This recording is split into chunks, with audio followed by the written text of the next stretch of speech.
En esta ocasión, conoceremos algunas interpretaciones que se han dado a lo largo de la historia bíblica, con respecto a la narración del becerro de oro al pie del monte Sinaí en el libro del Éxodo, y su impacto en el pensamiento judeocristiano.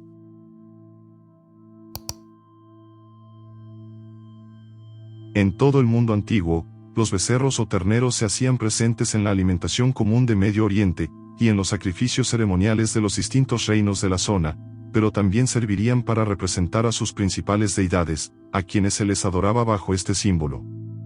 En Egipto, los hebreos se habrían familiarizado de alguna manera con la adoración de estos animales, como lo fue el toro Mnevis adorado en Heliópolis, y Apis que era adorado en Memphis, los cuales representaban a los dioses provenientes de Osiris y Ptah, y a la mezcla ceremonial entre el toro negro y el dios Horus, al suroeste de Gosén, región en la que se encontraba el pueblo hebreo. Por ello el texto bíblico nos dice, que cuando los israelitas desearon una imagen visible de su Dios como las otras naciones, Aarón el hermano de Moisés, fabricó la imagen de un becerro de oro según Éxodo capítulo 32 y verso 4, que hizo sucumbir en la idolatría al pueblo hebreo, y encendió la ira de Dios, a tal punto de querer destruirlos. Las escrituras indican que fue una obra directa de Aarón, el futuro sumo sacerdote de Israel, por medio de un buril, dando a entender que fue tallado o cincelado, y por el otro lado nos dice que fue el resultado de la fundición del oro puro. Lo cierto es que el problema surge cuando el becerro es destruido. ¿Cómo es posible que un objeto hecho de oro macizo fuera quemado y luego molido hasta reducirlo en polvo? Para ello se ha sugerido que lo que se quemó fue el pedestal de madera del becerro y no la imagen misma, o en otro caso el becerro habría sido hecho de madera, y solo habría estado recubierto de láminas de oro fundido, como solían ser las estatuas de los dioses antiguos, que se ajustaría perfectamente al arte de Aarón. Una propuesta más ingeniosa sugiere que Éxodo 32:20 estaría compuesto por dos partes, el escrito más antiguo y el de la legislación deuteronomista, en donde se hablaría desde un principio de la versión original de las tablas de la ley hechas pedazos por Moisés. De acuerdo con esta interpretación, la acción de moler las tablas habría sido una clase de ordalía, similar a la que se practicaba en los casos de infidelidad en el libro de Números 5:11, en donde se mezcla polvo y agua para identificar a los transgresores, quienes al final murieron a manos de los levitas, en la famosa noche de la purificación del pueblo en el Sinaí.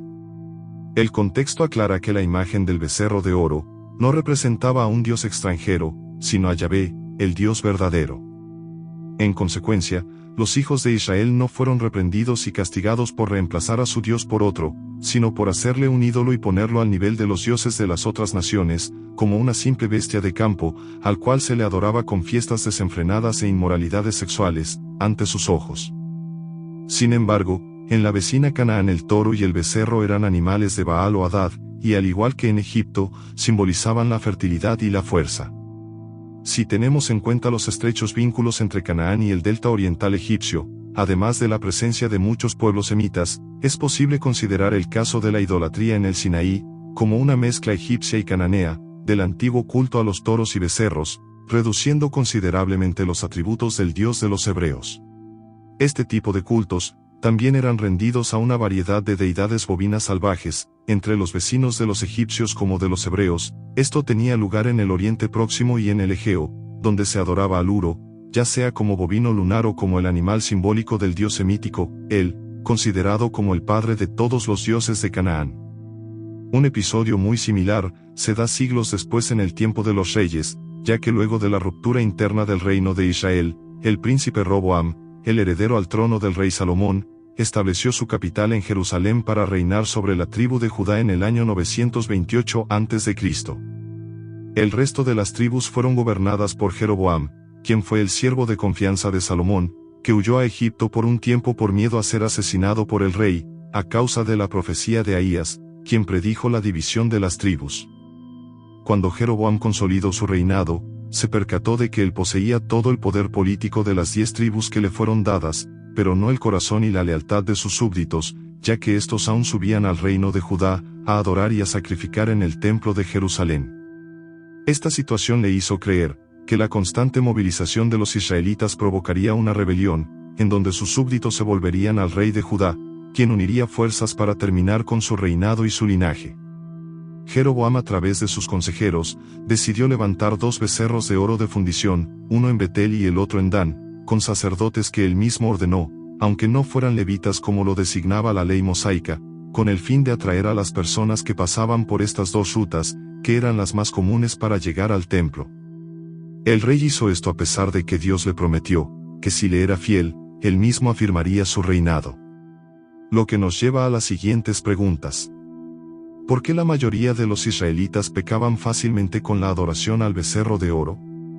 ¿Acaso era la mayor debilidad del pueblo hebreo?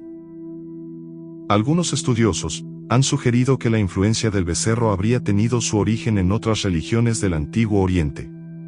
indicando que la acción de Aarón habría reflejado un motivo artístico, presente en el arte cananeo, arameo e hitita, según el cual se acostumbraba a representar a los dioses parados sobre un toro u otros animales, a manera de pedestal o montura, expresando así metafóricamente su condición de superioridad sobre los hombres.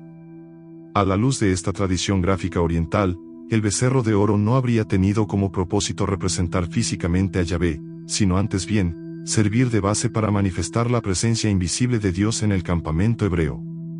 Dicha influencia se haría presente en algunos pasajes bíblicos, como lo es Deuteronomio 33:26 y Salmo 68:5, en donde se describe a Dios cabalgando en los cielos. Esta última interpretación recuerda la función de los querubines en el Arca de la Alianza. Se dice que estos seres, metafóricamente hablando, habrían servido a manera de trono o pedestal, sobre el cual se sentaba el Dios de Israel, como lo refleja 1 Samuel 4:4.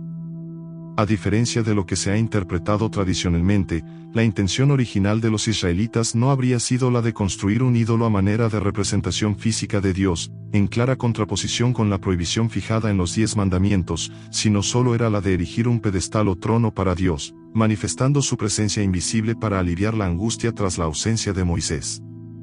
Los relatos del Éxodo y en el libro de los Reyes presentan la siguiente frase en común: Israel, estos son tus dioses, que te sacaron de la tierra de Egipto. En ambos se cuenta que un altar fue construido cerca del becerro, y que durante las celebraciones se sacrificaron holocaustos en su honor. Tanto Aarón como Jeroboam ejercen las funciones sacerdotales, y finalmente los 2 hijos del rey, Abías y Nadab, tienen nombres muy similares al de los 2 hijos de Aarón, Nadab y Abiú. Ya en este punto, nos preguntaríamos, ¿cuál relato es el más antiguo? Los estudiosos están divididos en este tema. Por un lado, están los que afirman que la acción de Jeroboam se habría inspirado en la antigua tradición acerca del episodio en el Sinaí, mientras que otros afirman que el relato del Éxodo sería dependiente del que se halla en el libro de los Reyes. Según esta última interpretación, el relato habría sido una retroproyección en el pasado de una realidad política y religiosa más tardía con Jeroboam I, que de esta manera podría servir de crítica hacia el reino de Israel, por utilizar el simbolismo del becerro para representar a Dios. Esta estrategia religiosa adoptada por el rey habría formado parte de su política de restauración del antiguo culto israelita, en clara oposición al culto judío en el Templo de Jerusalén. En caso de ser cierta esta última posibilidad, entonces la intención original del rey de Israel no habría sido la de adorar a los becerros, sino en servir al Dios invisible parado o sentado sobre los becerros a manera de pedestal.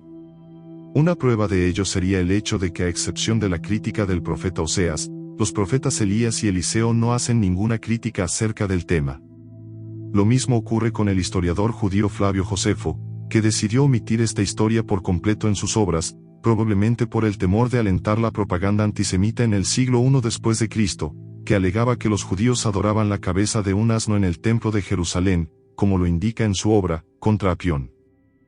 Otro camino fue el que adoptó el filósofo y exegeta Filón de Alejandría, quien, a diferencia de Josefo, sí hizo referencia al hecho, pero silenciando del todo el papel tan sumamente problemático de Aarón en la historia, misma que tomó Josefo en las antigüedades de los judíos, quien presentó al hermano de Moisés como queriendo tranquilizar al pueblo, y que solo después de verse intimidado ante la insolencia de los israelitas, cosa que no aparece en la versión bíblica del Éxodo,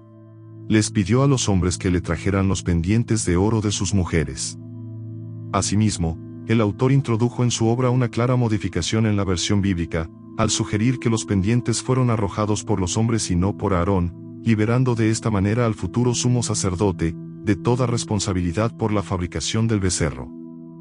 La idea de solo fundir una imagen a manera de pedestal, pudo haber sido manipulada por el pueblo hebreo con tal de tener algo a que adorar visiblemente, a pesar de que Dios en ningún momento les ordenó hacer tal cosa, muy distinto a lo que ocurrió con el Arca de la Alianza y los querubines, que sí fueron designios de Yahvé, pero las intenciones de poca fe del pueblo, no evitó que su generación se viera manchada por la rebeldía y la perversión, como se da a entender en Hechos 7:39. De igual forma el rey Jeroboam hizo uso de esto para conservar su reino y credibilidad ante el pueblo, pero no evitó que en la Biblia la región de Betel adquiriera la mala fama de su reinado, que la convirtió en un santuario al culto de los demonios según Segunda de Crónicas 11:15, por las acusaciones de idolatría de parte del profeta Oseas y los cronistas judíos, que lo denominaron como los caminos de Jeroboam hijo de Nabat, quien hizo pecar a Israel. Tales motivos no impidieron la progresiva idolatría que adoptaría Israel a través de sus futuros reyes, con los becerros de oro y los baales cananeos, que además de considerarlos como deidades, aprovecharon las rutas comerciales que esto les creaba para enriquecerse, al poder relacionarse estrechamente con los reinos vecinos. Por lo que en el año 722 a.C., tal como lo habían profetizado Oseas y Miqueas, el rey Sargón II de Asiria invade Samaria, la capital de Israel, capturando sus tesoros en los que posiblemente estaban los 2 becerros de oro del rey Jeroboam I, y llevando cautivas a las 10 tribus del norte. Si el video te ha gustado o te ha parecido interesante, te invito a que te suscribas al canal para futuros videos, y apreciaría mucho que le dieras me gusta, y lo compartieras con amigos. Muchas gracias.